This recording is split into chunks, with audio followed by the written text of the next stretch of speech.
Hey there, this is Mr. Icarus, and welcome to yet another edition of Doom Mod Madness. This time round, we are checking out a total conversion mod by the name of Hellforged. This is a sort of reboot, sort of sequel to a previous mod by the name of Demon Eclipse, specifically the second episode of which, I've got to confess, I'm not all that familiar with it. I have seen the weapon sprites from it here and there, they're very impressive, but I've never been able to dedicate the time to it myself as of yet. But this consists of 9 maps total, spanning the course of one episode, with a few more planned in future. They're not implemented just yet, so for the purposes of this video, we'll just be covering episode 1.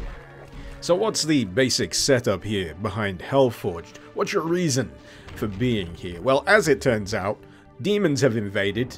Gosh, they just never seem to stop, do they? And now it's up to you to lightly bop them on the head with a rolled up newspaper and say, no, bad demons.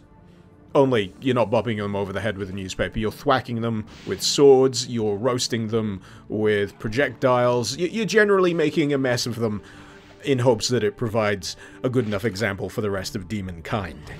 But in terms of the weapons that you'll be employing in your quest to thoroughly eviscerate everything in your path, the first level does introduce you to a few bits and bobs. The first of which is your default sword, which you've already seen in action. The next is the Emulator. Fantastic name, fantastic design as well. That seems to be a holdover from Demon Eclipse. Some really just elaborate looking weapon sprites that are downright ornate and have some really nice animations when you fire them off. I'd say definitely pay attention to the mouth on the back of it when I fire my shot. You'll see a little bit of exhaust flying out of it, which is just wonderful. But as the name implies, the Emulator is all about burning your enemies to a crisp, and actually comes with an alternate fire mode. If you use this, it will shoot out a lobbed volley of flame, which will then spread additional flame on the area that it impacts. Very good for isolating enemies, or even groups of enemies, and inflicting continuous damage. You can lock down more troublesome enemies, say like Hell Knights, Revenants, and usually just bugger off and do your own thing while they casually burn to death in the background. Very handy. Another weapon that you'll doubtlessly stumble across during the course of this opening level is the Vorpal Blade, which essentially replaces your default sword, and when acquired glows an ominous shade of red. This can be employed using the alt fire to deliver a rather devastating slash that you've got to make sure you've got lined up nicely for, because it can quite easily take out groups of lesser enemies in one fell swoop. You can recharge it by bashing your enemies with it, because it's essentially fueled by demon blood, which is metal as fuck, and is a pretty good solution when you're running a little low on ammo. All in all, this opening level serves as a nice introduction to Hellforged, and is pretty straightforward, especially in comparison to what comes later, because boy, the scale of these levels really does just blossom and bloom and expand outwards the deeper you get, and this, looking back, positively feels quaint. But that's not to say that it's an expressly linear level. You do have options in terms of which direction you can explore to begin with. The natural flow of the level will suggest you go one way, but if you're a bit more inquisitive, if you resist that urge and turn back, you may be able to acquire things a little sooner than you may have expected to. The following level will introduce you to quite possibly the most bizarre looking weapon here in Hellforged. This is the Wheel of Pain, a beating heart suspended within a skull encrusted hoop. Its primary fire flings blood into your enemies' faces, and on a successful hit will also steal a little bit of their life force for you to top up your own. Its secondary is quite interesting, performing a chainsaw-like function at close range, but with the added benefit of actually stealing blood from your enemies in order to top up your ammunition reserve, allowing you to do a little bit of shoring up your supplies, should you find your reserves running a little bit low. If you're in the mood for a little bit of light secret hunting during the course of this level, you'll be able to get your mitts on the nail gun, which performs very similarly to its Quake counterpart. It does feature an alt fire, but I think it just fires both barrels at the same time and takes up a little bit more ammunition. Not entirely sure on that front, but one thing I am sure about is, once again, very big fan of the visual design of the weapon itself. The third map of Hellforge, the Catacombs, is where the challenge certainly starts to feel much more pronounced. It's also where the level design starts to sprawl in earnest, having you looping through multiple rooms in search of elusive switches while also contending with a few extra enemy types such as the Drago, which is a nice visual redesign of the Revenant, and in keeping with the inherent spookiness of the Catacombs, you've also got a lot of ghostly specters and alternate pinky types. In the more visible form they are red and spit blood at you, in the more ghostly form they shoot spooky skulls, as you do. Approaching the final section of this level, you enter this large open room, and I was expecting it to be a horde survival type situation before I could exit the level, but no, it actually acts as a sort of hub extending outwards into multiple sections you'll need to tackle before you can exit, and I was just dreading the idea that this would be something essentially forcing me to do the same thing multiple times over before I'd be allowed to proceed, but that is not entirely the case here. These sections do not exist purely for the sake of padding the level out. They do offer an interesting challenge, each unto their own. One direction will take you into a tightly knit section of catacomb corridors, making you need to move very efficiently to deal with the claustrophobic surroundings, while another may offer a more open arena type situation, facing you off against projectile-based enemies.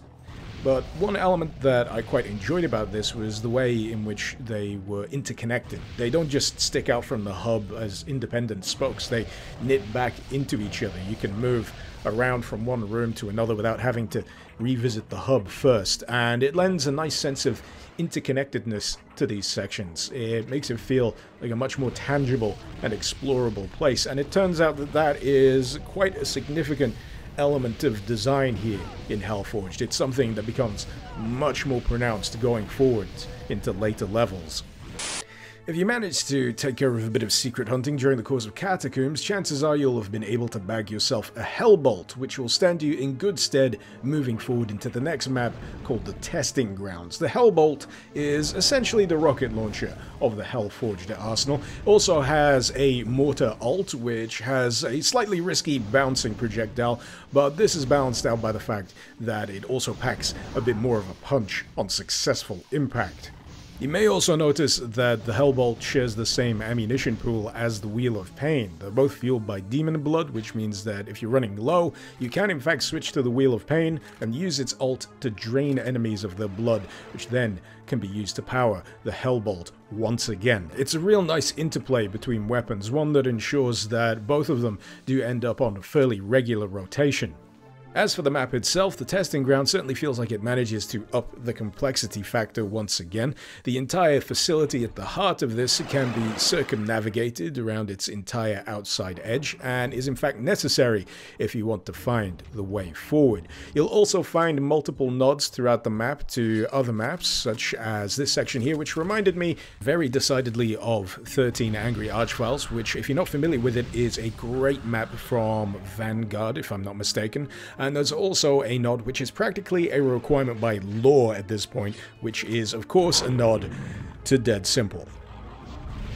Next port of call after the Testing Grounds is the assembly line. This is where you'll be able to bag yourself a Mauler, and it's very much a straight upgrade in comparison to the nail gun, considering they both share the same ammo pool. The primary is essentially a chain gun that spits nails, and the secondary is a spread-fire super shotgun-esque nail blast. Very effective, and dare I say, quite satisfying to use.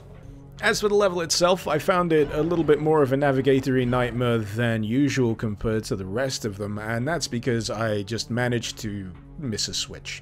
And this is the kind of map set where you really need to make sure you have fully surveyed a new area before you move on, because you miss that one switch, you can spend a very long time running in circles trying to pick up the breadcrumbs of where your trail left off last.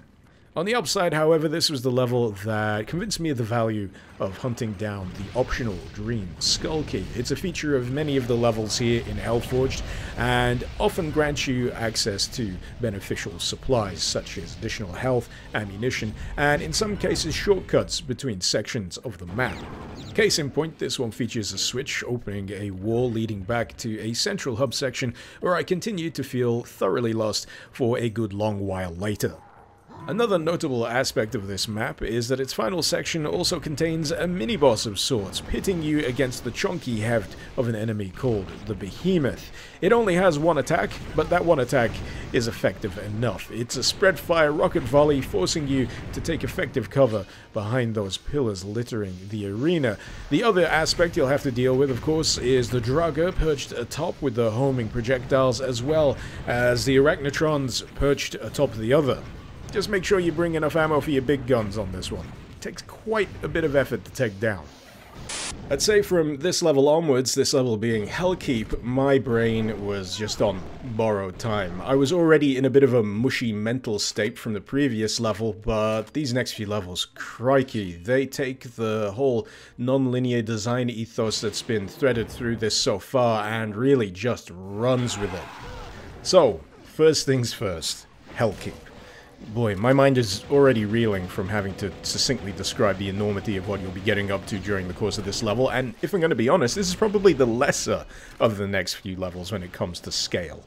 Anyway, one of the last things you should probably be doing on entry to this level is making a beeline for the throne room here. It seems like an obvious place to head. It's a big, fat, inviting-looking door on the opposite side of the bridge that leads you to the keep, but on entry you will discover, as I have discovered here, that it is littered with rows upon rows of demon-infested pulpits, and at the opposite end there's a throne for one big, fat, angry Hellduke. A Hellduke is Hellforged's spin on the Cyber Demon, very fancy looking, and yes, you should avoid it at pretty much all costs. So, what direction exactly should you be heading in? I don't know, pick a direction. Seriously, pick a direction. Inexorably, whatever way you pick will somehow, almost magically, lead you to somewhere you need to go. And that is what makes trying to describe this level such a brain-melting nightmare. It's almost impossible to convey what is going on within the design of this level with just the brief footage I have to show you here. It really is something you have to experience for yourself. That said, I do have to give particular praise to the way certain individual sections of these levels are designed, because it could be so easy to lose your way without some kind of interesting visual waypoint for the player to latch onto, and the creator of this is not content to have the internals of levels like these be samey. There are distinct sections within the keep that you can latch onto and say, alright, this is this place, this is on this side of the keep. I've got my bearings a little bit more effectively now. And that is supremely appreciated. I mean, sure, I could refer to the auto map, and I did. I most certainly did refer back to the auto map, but sometimes you require a little bit more than just that flat top-down representation of the level to navigate, to figure out where you're going next. Doubly so when you're taking advantage of an engine such as GZ Doom, which allows you to design in a much more, let's say, elaborate fashion. Oh boy, Tower of Command, how best to describe this one, because good grief, is it a doozy. In fact, come to think of it, it shares a fair number of parallels with a early level, one that I talked about earlier, that had a small hub area with other sections branching off from it that were interconnected around the outside of it. That is pretty much this, but blown up times 100. Each branching section on the outer parts of the hub are pretty much worthy of being their own levels in their own right, but somehow they are knitted together, they are interconnected, you can travel between them without having to go back to the hub, and somehow it's readable. Somehow you can get from one section to the other and have a relatively clear idea of what you're supposed to be doing, and that is astonishing to me, because these situations usually devolve. In my personal experience, level design like this usually falls into the trap of level wank, where the author is so in love with what they're creating that it becomes a little bit of a mystery to the player as to what the author actually intends. That is, refreshingly, not so much the case here. Sure, you're gonna get a little lost, but you're gonna have relatively good ideas of where you need to re-explore or revisit to move forward. And just that level of coherency on a scale such as this, to me, is like black magic. Finally, after escaping the Tower of Command, we reach the Hellforge. This is the last major map before the boss encounter at the end. I didn't really go looking for secret maps, so apologies if you were expecting that, but at this point, I think I had mentally checked out. I was just playing on instinct at this point, just going through the motions, because, oh boy, I was exhausted from navigating the last few maps to having to deal with this one. And if I thought that the previous map was a feat of level design and interconnectedness, I was about to receive a shock to the system. That brief glimpse of automap though should clue you in to what I'm talking about. But yeah, this map sprawls. It has 5 separate orbiting sections of level branching out from that central hub. The aim of the level, thankfully, is for you to collect 3 skull keys. You can collect the whole set. There's an optional objective, or incentive, I guess, to acquiring other skulls that will allow you to access supply closets and other more difficult to reach sections of the level. Acquiring the green skull key was quite interesting. In each of the 5 sections of this map, there are green skull key switches, some of which a little devious to find or reach, and grant you access to yet another area on the outer hub of this. Brain, get back in my skull. Get back in. It's no time to go walkies. While I'm at it, sod this enemy in particular. This is the Sentinel. I'm reasonably sure it only really pops up during the course of this level, and I am grateful for that fact, because the general rule of thumb should be, if you see a Sentinel, run. Get the heck out the way, get whatever you need to do done, and leave. Because if you have not been diligent in your secret hunting, chances are you will not be in a position to effectively fight them. I mean, sure, I've got the Basilisk, which is the Hellforged equivalent of the Devastator from Duke Nukem 3D here, but even that is not quite enough to help me out in situations such as these. Happily, I was able to still explore the majority of the level without having to deal with Sentinels. In fact, my under-equipped nature meant that Sentinels turned into a sort of Terminator-esque enemy, forever dogging my steps and surprising me whenever I returned to certain areas as more of them steadily spawned throughout the course of the map. But as for the readability of the Hellforge itself, it's pretty good. All of the benefits that I mentioned in previous maps, what with distinctive sections that help you just distinguish one section versus another, are in effect here, and I'm pretty sure some of these sections are designed as callbacks to even previous levels you've already been through here, which is just a nice touch. Plus, of course, you may have spotted a riff on the Crusher earlier here. There is a cyber mastermind for you to squish, but finding the switch eluded me completely and utterly. I was expecting it to work the exact same way as the original Crusher level in Doom 2, but no, I had to just be exploring the right direction to find the way forward, and I just managed to miss it every time, which became a bit of a forehead-slappingly obvious moment when I eventually did stumble across it. But yeah, the Hellforge is yet another absolute stonker of a map in a collection of absolute stonkers within Hellforged as a whole. It is bewilderingly well designed. The visuals throughout the course of all the levels here are exceedingly strong and clear and aesthetically pleasing, and I just wish I could do these levels more justice. I feel like I'm barely scratching the surface of what it's like to play through these and experience all they have to offer, but at the very least, I just hope I can accurately convey how enjoyable this has been to play through, while simultaneously being one of the most exhausting experiences I've had in quite a while. But that's probably my own fault. I should have broken this up into more manageable sessions. Oh no, I ain't done yet. I've still got to talk about the final boss of Hellforged. This sucker right here is the Hellsmith. a grade A 100% son of a bitch that comes equipped with shoulder-mounted rocket launchers that launch quite frequent and devastating rocket volleys, can fire a projectile attack that on impact spreads out in a radius from the impact site, also has a charge attack, which if you're in an open position will completely squish you, and also has a flame shockwave as well for good measure. All round, a gigantic pain in the ass with a massive health pool that just takes absolutely forever to whittle down if you're using the wrong kind of hardware. And this, along with the Sentinels, was a situation that really made me regret not diving deeper and spending more time in each level that I've played so far, because there are many things that you can discover and explore and uncover and unlock, what with those extra skull keys littering around certain levels, and I'm pretty damn sure that some of them would have granted me access to much more powerful weapons, such as the Soul Taker and the Reaper.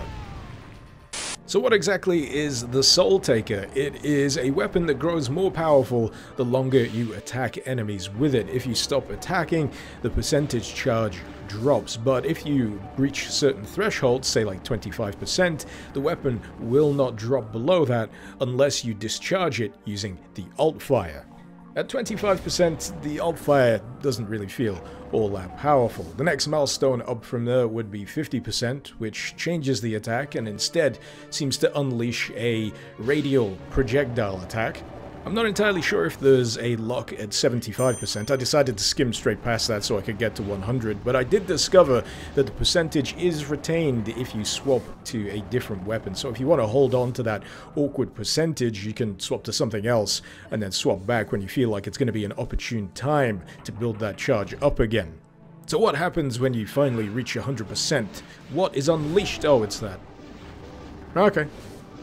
I was hoping for something a little bit more dramatic, but I guess I'll stick with the Soul Beam when I get to 100% next time. Truth is, I didn't really get as much time as I'd like with this weapon, as to my aforementioned lack of secret hunting, but maybe in the next playthrough I'll be able to get a better bead on its usefulness in more appropriate encounters, let's say. So what about the Reaper? Well, it's basically the BFG. Only this one fires ghosts, both in primary and secondary.